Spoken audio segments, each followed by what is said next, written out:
Okay, period in stock trading. Ito yung standardized unit of time. Pag sinabi mong period, so yung sabi mong period, it could either be 1 week, could either be 3 days, 3 months, 4 months, 5 weeks, ganyan.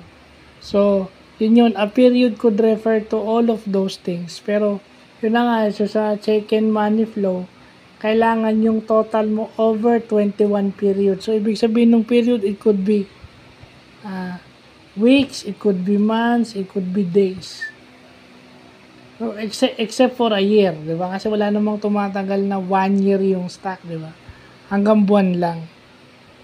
So, yun yung nalaman natin, yung pala yung standardized unit of time, yung period sa stock trading. So, mabuting nalalaman natin yan, no? At least meron na tayong konting background. So, yun lang po.